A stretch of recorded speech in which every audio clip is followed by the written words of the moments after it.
and a good morning, good afternoon, and a very good evening to you. For good morning, people for Tube. Hope today, hope you're feeling grand. Knows when you're bored. Hello there, everybody. Welcome to A&Q Wednesday, everybody. Before we get going today, if I'd like to submit a question for A&Q Wednesday, description box below. Other than that, let's get to question one, shall we? Okay, so question one today is... we have two parts to question one, people for Tube. So question one, part A. Have you ever had any noise complaints from any of your neighbours from playing your guitars? No, I've been asked this quite a lot. A lot of people say, do you ever get any complaints? And it's like, no. I'm very lucky in the fact that I have the best neighbours ever. When I lived in France, I had no neighbours. At Queenie's, the only neighbours are her gran, so that's a lucky thing. And when I'm at home, my neighbours are out at work during the day, and I only ever really film during the day when they're not in. I don't really film on weekends either, so as not to disturb them, because, they're hard-working people. I don't want to be annoying them over the weekend. But there have been times in the past where my neighbour's not here at Queenie's, back at my house in Lincolnshire. They have actually messaged saying, "What have you just played? Sounded amazing." So they sometimes just they are at home and they enjoy what I do. So that's always nice to know. But no, I don't really get any noise complaints. And in all fairness, people, I don't play ridiculously loud. I'm not averaging about 80 dB. That's about as far as it goes. I don't like playing loud. I hate loud. If I'm being perfectly honest with you, I really don't like playing ridiculously loud because it makes me feel weird and also sends me off balance if I'm not careful, and I really don't enjoy that. So I don't ever play massively loud. I only ever have the amps on basically 1 or 2, unless it's a CR120, which is 2 on 2.5, because they're really quiet. The CR120 is just ridiculously quiet for some reason. I don't really know why, but they're quiet to a point. When you get into about 5, they just kind of open up. I'm totally convinced the sweet spot of the CR120 is somewhere between 5 and 6 on the volume control. Once you get it up there, it really starts to open up and breathe. But it sounds amazing at low volume. But I say once you crank it to about 5 or 6, a gig volume basically, it really starts to open up and give you even more, which is always nice. But it still sounds mega at low volumes as well. I say at this point in time, that's at 2.5. So it's not loud at all, considering basically, 1 on the CR120 is nothing, So I don't play very loud. I like to be courteous of other people. And again, learning to play guitar, growing up in a house full of people, you had to do that anyway. I didn't want to annoy anybody too much with my, my guitar playing. So I was always very cautious about playing guitar volume-wise, you know what I mean? And also kind of like, if it got too late, my cut-off point was always 8 o'clock. I wouldn't play after 8 o'clock through an amp. I would play acoustically, electric guitar acoustic, or to turn the amp down really low. And again, being solid state, you can do that, so it's always good. But no, luckily I've never had any noise complaints yet. I've had noise complaints at gigs. People telling us to turn down or this, that and the other, and, invariably because they want to talk and don't want to listen to us. So it's like, can you turn down a bit, please? I can't even talk. And it's like, well, okay. Again, another reason why I kind of get tired of playing pubs is they're not there to see you. So it's hard work, that is. Anyway, moving on to question 1, part B now. Would you consider live streaming some of your gigs on YouTube or on Instagram? Not really, no, because the sound quality would be naff. Because it'd have to be on just like a phone, and it wouldn't do it justice at all. And we don't have the ability to do decent, all mic'd up live streaming. There's 3 of us. There's no way we can do that. It's just not possible. We don't have the ability. We don't have the people power there. So. Not really. I mean, I do want to do... I really want to start doing more live streams. I really do. But as far as gigs go, not really. Because, like I say, it's not really something we can do. Like I say, I mean, at gigs, invariably, John Joe's on his kit, focusing on drums. Queenie's got backing vocals and a bass to focus on. I've got my vocals and guitar to focus on. And also the PA as well. So there's a lot going on between the 3 of us, and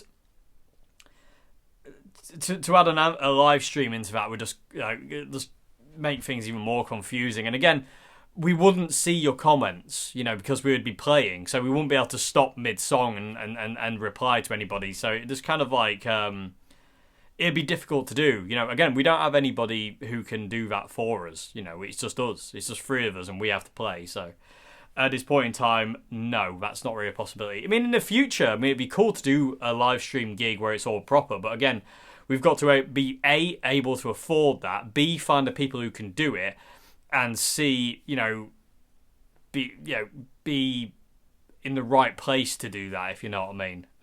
Because it's kind of like I reckon it's slightly different to playing live. I feel there's a bit more different mental aspect to that. But I don't know. Maybe I'm reading too much into it. I don't know. But yeah, maybe in the future, but not right now. Okay, so I'm going to move on to question 2 now. People of you. I was wondering if there is anywhere I could purchase the amazing backing tracks you use. Right now, this I get this question a lot, and I will be making some backing tracks available soon that I have made. But again, I make my own backing tracks. These backing tracks that you hear in my videos are not from anybody else. They're mine, and I make them with the Boss RC10, or back in the day made them with the Ditto Looper. I get a lot of people saying, like, what's the link to your backing track? It's like, there isn't one, I made it. So that's why I wanted this question. Like I said, I will be releasing some of my backing tracks when I actually have time to actually get around to record them and release them on my Bandcamp. And you will know about that, people tube, because I'll let you know about that when that happens. But I just don't have time right now. I'm working on getting the time, but I don't have time right now. But yeah, that's the goal. But again, I get a lot of people saying, like, what's the link to your backing track? Where do you get them from? Who does them? It's like me. And again, I do them on the spot. All the backing tracks you hear in the intro jams, or when I do guitar demos or pedal demos or amp demos, it's just me. I make those with the RC10 or Ditto Looper back in the day, and what I've got. I don't outsource to get backing tracks, if that makes any sense. But as like I say, I do have quite a few stored on the RC10, which I want to release to you lot out there so you can have fun with. So at some point I'll be able to get them off and share them with you lot out there. And again, like I say, it's just the time to do it, because I don't have that right now, and because things are a bit chaotic. But I will get there. But again, I make the backing tracks on my channel. I think I've only ever used another person's backing track twice. Once when I did a cover of Prison Walkways years and years ago, in about 2013, 2014, I did a cover of Gary Moore's Prison Walkways on the Gary Moore signature Les Paul when I worked at Old Hat.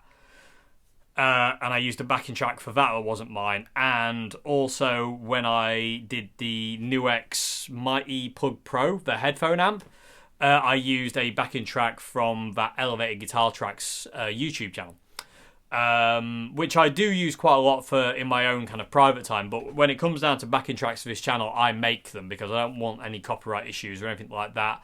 If there's a backing track you hear on here, I've made it with the looper, and it's coming through my amp. And again, like it's just all one mic and stuff like that, because I hate multiple mics. I don't like the idea of having multiple mics on an amp. It just I can get it if you're recording, but I'm very kind of like, I know what I like, and I like that one mic on a speaker in the sweet spot, like, and that's what I like. And again, I've spent hours and hours and hours finding sweet spots on cabs and speakers that I like. And again, the SM57 does the job for me, or a DI will do the job for me even better. I love the SM57, but I love DIs because they're just so clean and clear, and I love it to bits. It just takes a lot of finicking about with a mic placement out of the equation, which I like very much. I mean, I do love the sound of an SM57. You can't beat it, but I do love more the DI simplicity. It just plug it into the camera, and away you go, and it's just fantastic. There's no extraneous noise, nothing. If somebody interrupts you, you're not going to hear them. If something goes wrong, you're not going to hear that. You don't hear pedal clicks or anything like that. It's great. I love DI. And again, playing as quiet as I do, like invariably you will hear, you'll hear that clicking of pedals, like, you'll hear me doing that because I don't play particularly loud, and you'll hear the strum of the guitar sometimes because I tend to smash into the guitar quite heavy with my right hand. But no, backing track wise, like I say, I make those. Like I said, I will release, I think it's 12. I'm going to release it as an album, people of YouTube, on Bandcamp, when I have time to do it. But I think there is 12 backing tracks, or is it 14? It's 12 or 14 I'm going to release that I've got basically stored in my RC10 that I want to make available to you.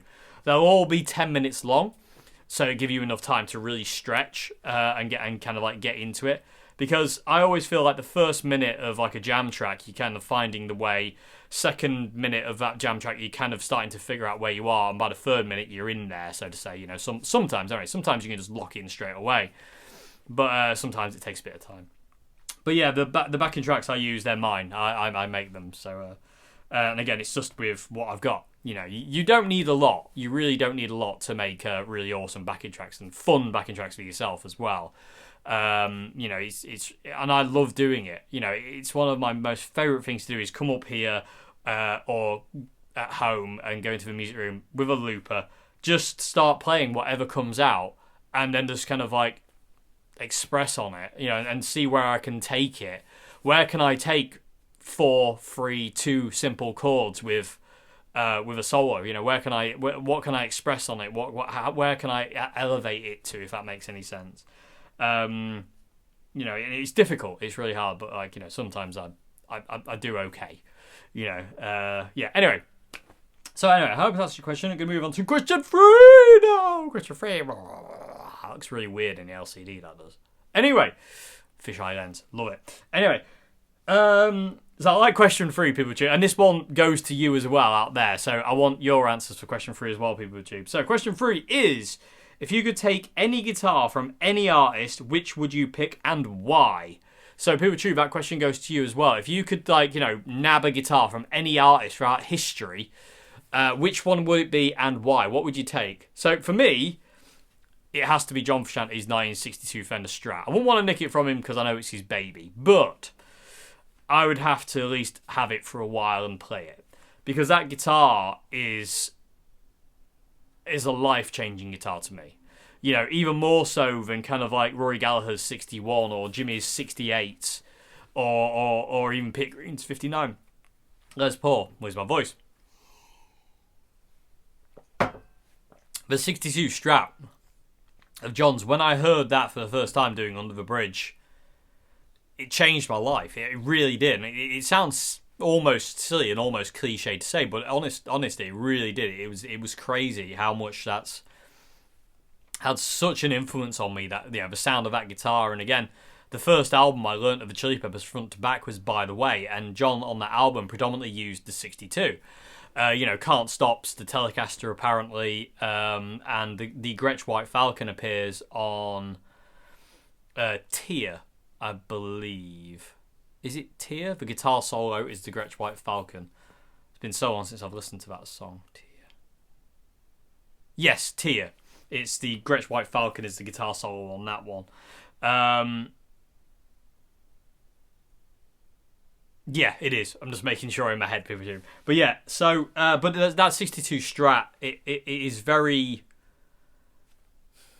It's the guitar that means the most to me. Of all my heroes, the 62 John's 62 Strat is the one for me. More than anything. And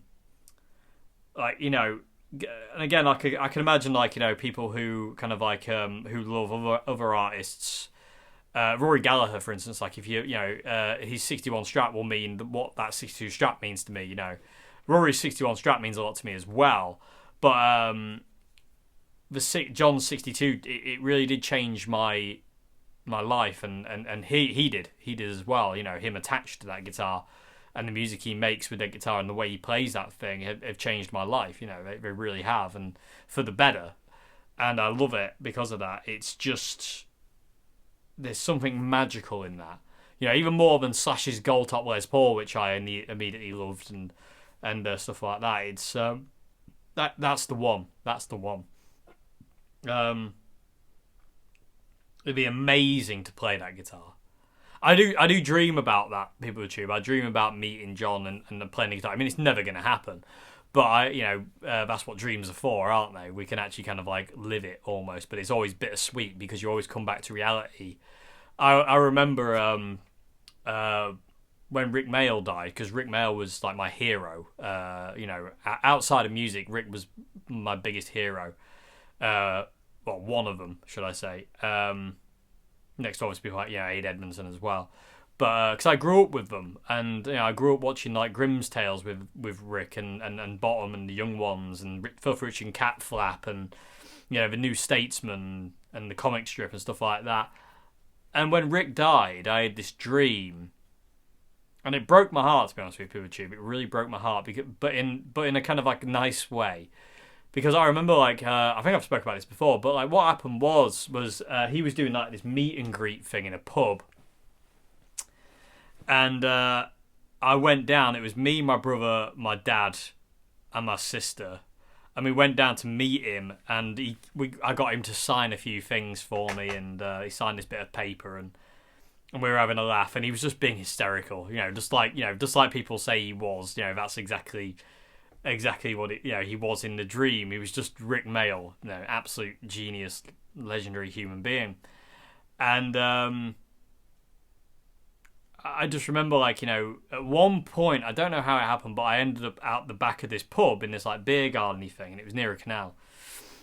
And we were sat there talking, and he was just been hysterical, and it was just me and him. There was nobody else there at this point in time.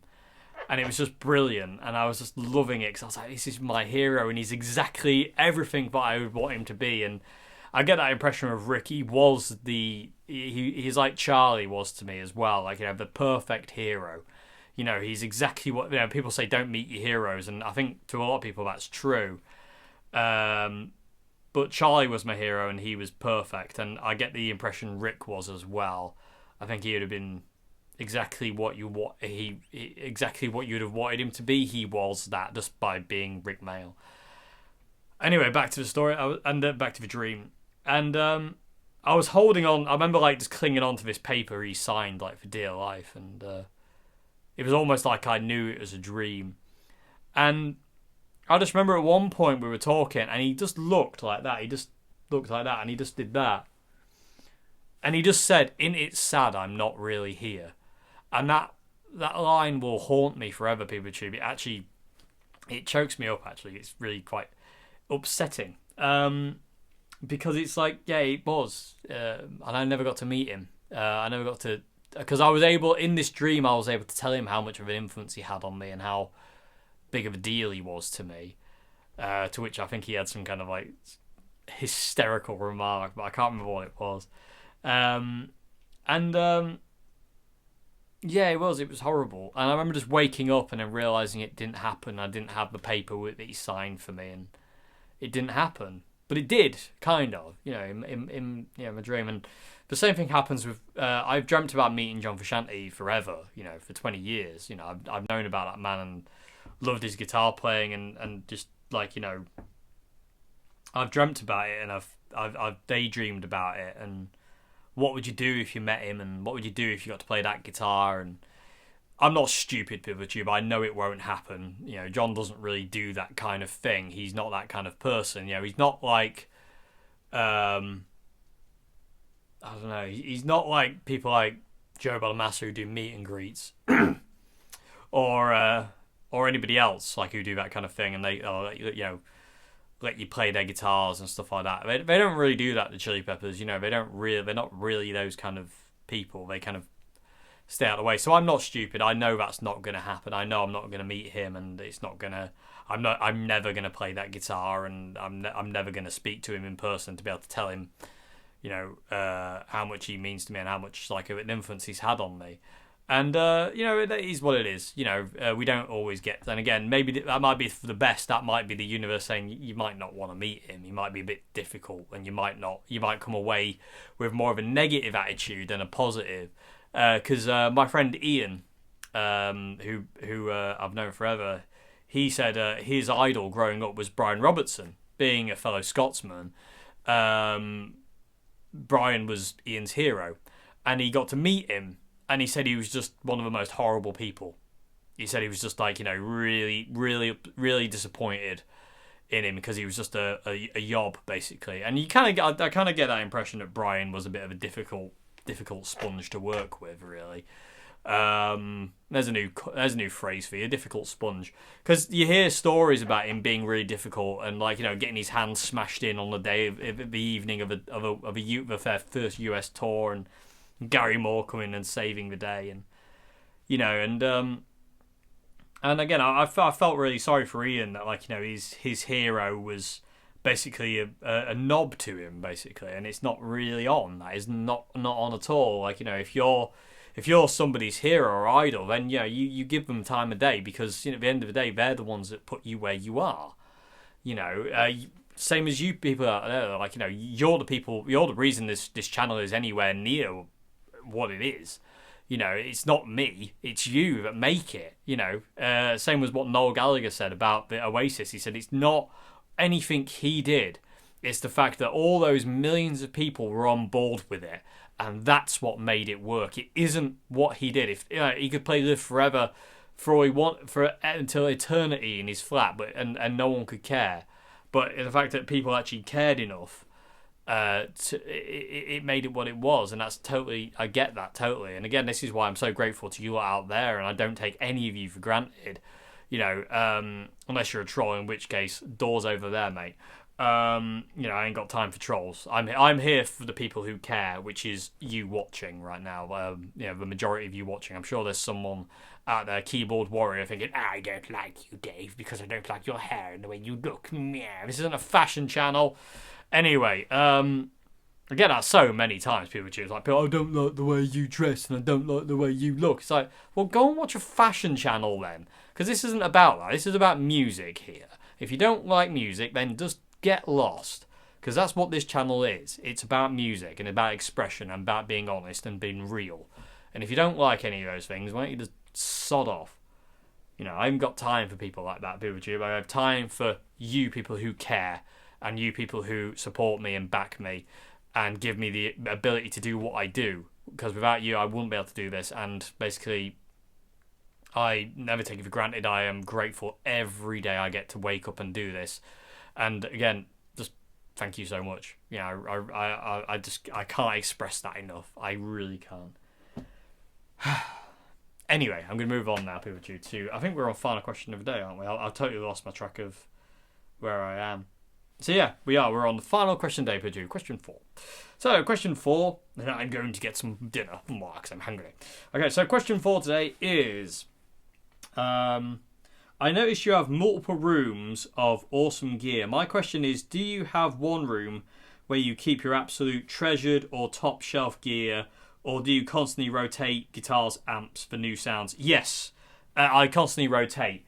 Like for instance, at this point in time, I have my Black Sail 120 here, my Magic Cab. I have different guitars here. I'm constantly moving stuff around. Literally, I move things around from location to location, and it's like I don't just put things in one location. I move all sorts of stuff around. The only constant, I would say, is my pedal board. That goes with me everywhere.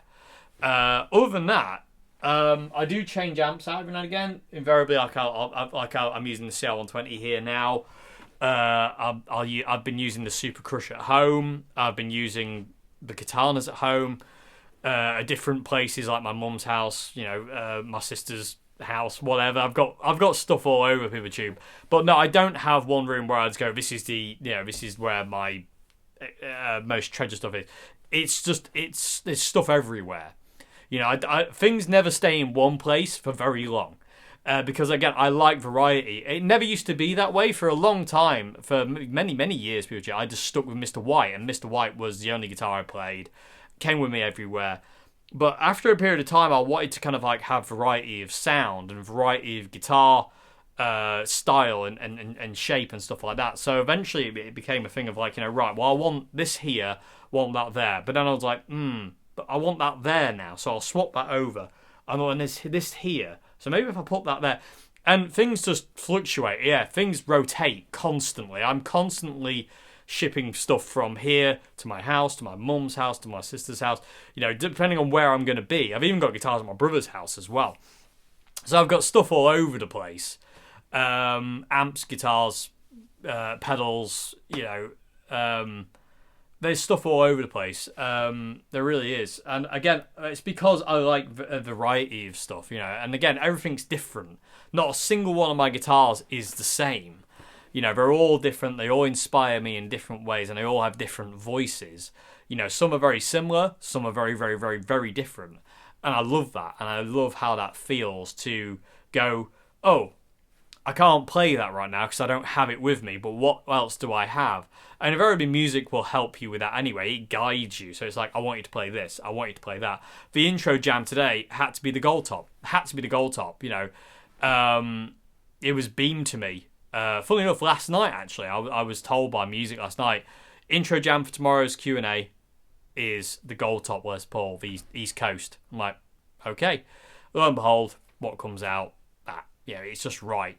And that's the way it is. I mean, you listen to music, and it can't. You can't go wrong if you give yourself to music. You know, sometimes you kind of fight it. Like, I want to do this, and it'll go no. I don't think so. And you have to listen to that and go with it. You know, because it knows better than we do. As I've spoken about a million trillion times. But no, I mean, things are constantly rotating. I don't like to keep things in one place for too long. I like to rotate things. Like, you know, at this point in time, I don't have my Red Oswald with me. I don't have my Mr. White with me at this point in time either. I've gone for a different lineup altogether at this point in time at Queenie's. I've got my first ever Oswald, my SD62, and my 79 Strat, which are kind of like my main kind of go-tos here. And everything else is kind of like, you know, rotation. But they're the ones I've got here right now. I've recently changed the scratch plate back to the original on the 1979 Strat. People, check this out. So, if you've seen the videos of my 79 Strat, you'll see it. I put a white plate on it, white plastics. The other day, I was like thinking, what would it look like with the original black? Because I just immediately went for the white one because I thought it wouldn't really work with the off-white colour I sprayed it. And how wrong I was, PeopleTube. So this is it now. I mean, how cool is that? Again, and it looks like Jakey Lee, so that's never a problem. But I really didn't think the black would go with the kind of like creamy colour this guitar is. But my God, did it go or did it go? So basically now this guitar is all original bar the refin and the brass nut. Because this is the original guard, original pickup covers, original knobs, original switch tip, original pickups, electrics, tremolo arm. It will not have original frets soon. These frets are absolutely knackered, and it will be getting refretted very, very soon because it's getting really hard to play now. There's nothing you can really get behind, so it does need to get refretted. But my God, how cool does that look? I mean, honestly, how amazing is that? Again, it's so cool, and it just looks even more like a 70s Strat. Because, you know, 70 Strats, so many of them, yeah, if not pretty much all of them, have majority, either way, have black hardware. You know, they've got the black plastics. And it just looks amazing, and I love it. And it's so cool. And again, I just love this thing about Guitar Spiritual, where you can just fall in love with the guitar multiple times. You know, just by changing one or two little things about the guitar, you can fall in love with it again. I did toy with the idea of having white knobs and white pickup covers, but I thought, nah, let's just go full out, you know, put everything back on it. And, yeah. I mean, how can you not love that? I mean, seriously, how cool does that look? It's ridiculous. Anyway. What else to say? Anyway, I've totally lost what the question was, because the tangent about the 79. But yeah, like I say, this is here now. But again, when I go back in a couple of weeks to my house, this guitar will be coming with me. And will it come back to me when I come back to Queenie's? I don't know. Most probably, but I don't know. Like I say, things constantly rotate into rooms, out of rooms. Sometimes I have this in a room. Sometimes I take it out. Sometimes I put things away. Sometimes they come back out. I've just had a stint of playing my Tokai a lot off camera, my Tokai Strat. And recently, I kind of I just kind of stopped playing it. I actually put it away in a case. It's now in a case out of the way until I want it out again. And again, the space is an issue as well because I don't have a lot of space in certain places. The place I do have most space is my dad's house, but other places there's there's things here and there. But yeah, so yeah, things are constantly rotating. I can imagine it's the same for kind of people like Joe Bonamassa. Not that I'm kind of in his league or anything like that of stuff, but. And I recently had a clear out of quite a lot of stuff Pikachu because it was getting a bit silly and getting a bit beyond my ability to kind of keep control of. But yeah, things are constantly rotating. Things are moving here and there. I'll take guitars out with me, and then they'll go somewhere else, and they'll come here and they'll go there, and it's all sorts. Things go everywhere. They really do. Anyway. So yeah, there we go, PeopleTube. That's another ANQ Wednesday down. So I hope you enjoyed the vid, PeopleTube. If you like the channel, please consider becoming a patron at Patreon. Link to that is in the description box below. Basically, key of that is keeping this channel running right now. So if you are a patron on Patreon, you are legendary. Thank you so much indeed. I couldn't do this without you. I bow down to you because literally I couldn't do this without you. Thank you so much indeed. Literally, you're making my dream come true. And that is not something I ever take lightly. And I am forever grateful. And I will always try and give back as much as I can. I will always try. So I hope I do it some kind of justice, and I hope it's okay. And as well as there's the link description box below as well. People choose to my Bandcamp. There's a thing on the camera. My Bandcamp where you can go and listen to the music I've done over the years. Okay, so anyway, hope you enjoyed the vid, PeopleTube, and I'll see you again very soon for another vid. Have a great morning, afternoon, good evening, and goodbye. Now have an E flat minor chord, because this guitar sounds amazing in E flat. Sinister. Goodbye now.